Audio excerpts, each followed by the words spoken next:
Hi friends, welcome back to my channel Vanashwam Recipes. இன்னைக்கு நம்ம வீடியோல என்ன பார்க்க போறோம் அப்படினா ரொம்ப டேஸ்டியான இந்த cabbage sandwich தான் பார்க்க போறோம்.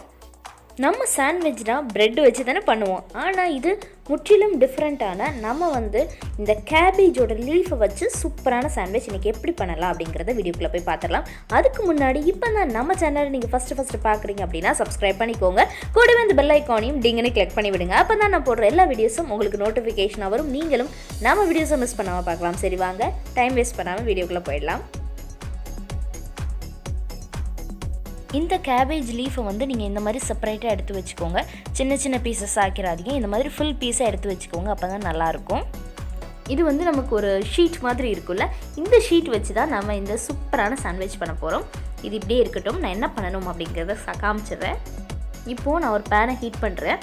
இதில் கொஞ்சமாக தண்ணி ஊற்றி வச்சுக்கோங்க. இந்த தண்ணி நான் கொஞ்சமாக கொதிக்கட்டும். அதுக்கடுத்து நம்ம எடுத்து வச்சுருக்க இந்த கேபேஜ் லீவ்ஸ் எல்லாம் அதில் மெதுவாக போடுங்க. ஏன் அப்படின்னா நம்ம இப்படி டைரெக்டாக சாண்ட்விச் பண்ணுறதுக்கு கஷ்டமாக இருக்கும்.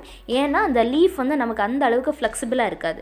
அதனால இந்த தண்ணியில் போட்டுட்டு நீங்கள் கொஞ்சம் இது பாயில் ஆகிடுச்சுன்னா நமக்கு ரொம்ப ஈஸியாக இருக்கும் நம்ம சாண்ட்விச் பண்ணுறதுக்காக.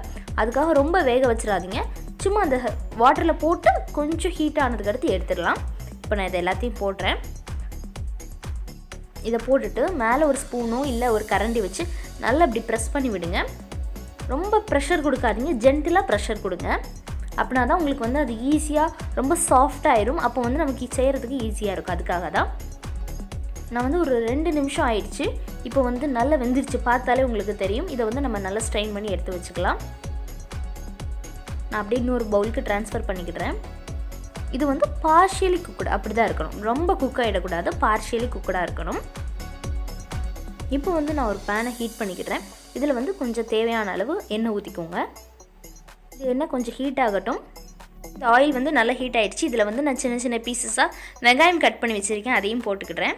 இந்த வெங்காயத்தை எல்லாமே ஸ்லைசஸாக கட் பண்ணி வச்சுக்கோங்க. ஸ்கொயராக கட் பண்ணாதீங்க, ஸ்லைஸாகவே கட் பண்ணி வச்சுக்கோங்க. வெங்காயம் ஓரளவு வதங்கிடுச்சு. இதில் நம்ம சின்னதாக கட் பண்ணி வச்சுருக்கேன் இந்த தக்காளி பீசஸையும் போட்டுக்கலாம். நான் இதுக்கு ஒரு தக்காளி ஒரு வெங்காயம் தான் எடுத்திருக்கேன். இந்த ரெண்டையும் சேர்த்து நம்ம நல்லா வதக்கி விட்டுக்கலாம். இது ரெண்டும் நல்லா வதங்கினதுக்கு அடுத்து நம்ம சின்னதாக கட் பண்ணி வச்சுருக்கேன் இந்த கேரட் போட்டுக்கலாம். உங்களுக்கு வேணும் அப்படின்னா நீங்கள் துருவி கூட போட்டுக்கலாம். நம்ம இந்த மாதிரி வெஜிடபிள்ஸ் வச்சு பண்ணும்போது அது ரொம்ப ஹெல்த்தியாக இருக்கும். ஒரு ஈவினிங் டீ டைம் ஸ்நாக்ஸாக இது சூப்பராக சூட் ஆகும். இந்த கேரட் ஃபுல்லாக வேகக்கூடாது, ஓரளவு பார்ஷியலாக தான் வேகணும். அப்போ தான் க்ரன்ச்சியாக இருக்கும், சாப்பிட்றதுக்கு டேஸ்ட்டாக இருக்கும். இதை நம்ம நல்லா மிக்ஸ் பண்ணி விட்டுக்கலாம். இப்போ இதில் நம்ம கொஞ்சமாக எண்ணெய் ஊற்றிக்கலாம். இதுக்கு வேணும்னா நீங்கள் நெய் கூட ஊற்றிக்கோங்க. வெறும் கடாயிலே ரொம்ப நேரம் வதக்க முடியாதுல்ல, அதனால கொஞ்சமாக நெய் இல்லைன்னா எண்ணெய் யூஸ் பண்ணிக்கோங்க. இப்போ நம்ம இதுக்கு தேவையான அளவு உப்பு போட்டு நல்லா மிக்ஸ் பண்ணி விட்டுக்கலாம். இதில் நம்ம 1 டேபிள் ஸ்பூன் மிளகாய் தூள் போட்டுக்கலாம். உங்களுக்கு காரத்துக்கு தக்கன நீங்கள் போட்டுக்கோங்க. எனக்கு 1 டேபிள் ஸ்பூன் கரெக்டாக இருந்துச்சு. இப்போ இதில் நம்ம ஒரு 1/4 டேபிள் ஸ்பூன் கரம் மசாலா தூள் போட்டு நல்லா மிக்ஸ் பண்ணி விட்டுக்கலாம். இதில் கொஞ்சமாக மஞ்சள் தூள் போட்டுக்கலாம். நம்ம போட்டு இதை நம்ம நல்லா மிக்ஸ் பண்ணி விட்டுக்கலாம். நமக்கு மசாலாவோட பச்சை ஸ்மெல் எல்லாம் போயிடுச்சு. இதில் கொஞ்சமாக தண்ணி ஊற்றி நல்லா மிக்ஸ் பண்ணிக்கோங்க. அப்போ தான் நமக்கு அந்த கிரேவி கன்சிஸ்டன்சி கரெக்டாக வரும். இந்த மாதிரி நான் கம்மியாக தான் தண்ணி ஊற்றிருக்கேன். ஊற்றிட்டு நல்லா மிக்ஸ் பண்ணி விட்டுக்கோங்க. இப்போ இது நமக்கு ஒரு நல்ல திக் கிரேவியாக இருக்குது. பார்க்கவும் கலர் ரொம்ப நல்லா இருக்குல்ல. இந்த கிரேவிக்கு ஒரு நல்ல கன்சிஸ்டன்சி கொடுக்கறது இந்த உருளைக்கிழங்கு தான். நான் உருளைக்கிழங்கு நல்லா அவிச்சு எடுத்து வச்சுருக்கேன். நான் குக்கர்லேயே போட்டு அவிச்சிட்டேன். அது கொஞ்சம் ஈஸியாக இருக்கும்ல. அவிச்சு நல்லா தோல் உரித்து மசிச்சு வச்சுருக்கேன். அதையும் இந்த கிரேவிக்குள்ளே நம்ம போட்டுக்கலாம். இந்த உருளைக்கிழங்கு நம்ம சாண்ட்விச்க்கு நல்ல கன்சிஸ்டன்சி கொடுக்கும். அதுக்காக தான் நம்ம இதில் ஆட் பண்ணுறோம். அதே மாதிரி உருளைக்கிழங்கு பிடிக்காமல் யாராவது இருப்போமா என்ன? நிச்சயமாக கிடையாது. எல்லாத்துக்கும் உருளைக்கிழங்கு பிடிக்கும், சாண்ட்விச்சும் ரொம்ப பிடிக்கும். இப்போ இது மசாலாவோடு சேர்ந்து வரணும். இதுக்கடுத்து இதை நம்ம ஒரு பவுலுக்கு ட்ரான்ஸ்ஃபர் பண்ணிடலாம். ரொம்ப குக் ஆகணும்னு அவசியம் இல்லை. அந்த உருளைக்கிழங்கு நம்ம ஏற்கனவே பாயில் தானே பண்ணி வச்சுருக்கறனால இதை ஒரு பிளேட்டுக்கு ட்ரான்ஸ்ஃபர் பண்ணிக்கலாம். இப்போ நம்ம என்ன பண்ண போகிறோம் அப்படின்னா, இந்த லீஃபை கீழே வச்சு நம்ம அந்த பாயில் பண்ணி இதுக்கு முன்னாடி வச்சுருந்தோம்ல அந்த லீஃபை கீழே வச்சு கேபேஜ் லீஃபை அதுக்குள்ளே நம்ம ஒரு சின்ன பால்ஸ் மாதிரி இந்த உருளைக்கிழங்கு அந்த கிரேவியெல்லாம் பண்ணி வச்சுருந்தோம்ல அதை பால் மாதிரி வச்சு இதை நம்ம இப்படி க்ளோஸ் பண்ண போகிறோம். நீங்கள் வந்து இது உங்கள் இஷ்டம் தான். நீங்கள் ரோல் பண்ணிக்கலாம், நீங்கள் இதை வந்து ஸ்கொயர் ஷேப்பில் வச்சுக்கலாம், எப்படினாலும் வச்சுக்கலாம். அது வந்து உங்களோட விருப்பம் தான். நான் இப்படி தான் வச்சுருக்கேன். இது மேலே ஒரு டூத் பிக் கூட நீங்கள் குத்தி வச்சுக்கலாம், இல்லை இப்படியே இருந்தாலும் நல்லா தான் இருக்கும். நீங்கள் இந்த மாதிரி வைக்கிறீங்க அப்படின்னா கேபேஜ் சாண்ட்விச்னு சொல்லுங்கள், இல்லை ரோல் பண்ணிங்க அப்படின்னா கேபேஜ் ரோல் அப்படின்னு சொல்லிக்கோங்க. எல்லாம் நம்ம இஷ்டம் தான். உள்ள சீஸ் லேயர் கூட நல்லா வைக்கலாம், அதுவும் டேஸ்ட்டாக இருக்கும்.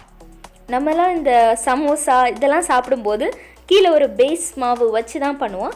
பட் இந்த கேபேஜ்லேயே நம்ம வந்து சூப்பராக பண்ணலாம். வேறு மைதா கோதுமை மாவு எதுவுமே போடாமல் சிம்பிளாக பண்ணிடலாம். யாருனாலும் பண்ணலாம், சின்ன குழந்தைங்க கூட பண்ணிடும். இல்லைன்னா நீங்கள் வந்து உங்களால் ஸ்கொயர் ஷேப்பில் மடிக்க முடியல அப்படின்னா இந்த மாதிரி கரெக்டாக சொன்னோம்னா பொட்டலம் போடுற மாதிரி போட்டுக்கோங்க. உங்களுக்கு ஷேப்ஸ் எல்லாம் பர்ஃபெக்டாக வரணும்னு இல்லை, டேஸ்ட் தான் பர்ஃபெக்டாக இருக்கும். நான் ஃபாஸ்ட் மோடில் காமிக்கிறேன். இதே மாதிரி எல்லாத்தையும் நீங்கள் ரெடி பண்ணி வச்சுக்கோங்க. இப்போ வந்து நம்ம ஒரு தவாவை ஹீட் பண்ணிக்கலாம். இந்த தவாவில் நான் ஆயில் அப்ளை பண்ணலை. இப்போ வந்து நம்மளோட சாண்ட்விட்ச் இதில் டைரெக்டாக போட்டுடலாம். இந்த மாதிரி ஒரு 3லேருந்து 4 கிட்ட போட்டுக்கோங்க. ஒரு தவாவில் போட்டிங்கன்னா உங்களுக்கு கரெக்டாக இருக்கும். இந்த சாண்ட்விட்ச்லாம் நிச்சயமாக வெளியே வராது. அப்படி வந்தாலும் உள்ளே வச்சு நம்ம சாப்பிட்றலாம். வந்து நம்ம வீட்டில் நார்மலாக பண்ணுற மாதிரி. நீங்கள் டூத் பிக்லாம் குத்தி வச்சிட்டிங்கன்னா அந்த உள்ளே வச்சுருந்ததெல்லாம் வெளியே வராது. அப்போ வந்து ஒரு ரெஸ்டாரண்ட் ஸ்டைலில் இருக்கும். இப்போ வந்து இந்த தவாவில் நம்ம போட்டுட்டு இதுக்கு மேலே தான் ஆயில் ஊற்ற போகிறோம். கம்மியாக ஊற்றிக்கோங்க. இன்னொரு முக்கியமான விஷயம் என்னென்னா, நம்ம வந்து இந்த கேபேஜில் வந்து ஆயில் லைட்டாக ஊற்றினாலே போதும், நிறைய எண்ணெய் ஊற்றுற மாதிரி இருக்கும். ஸோ அதையும் நீங்கள் பார்த்துக்கோங்க. நீங்களே டெஸ்ட் பண்ணி பாருங்கள். எவ்வளோ கம்மியாக ஊற்றுனீங்கனாலும் நிறைய எண்ணெய் ஊற்றி அப்படியே கையெல்லாம் தொட்டோன்னே அப்படியே எண்ணெயாக வரும்.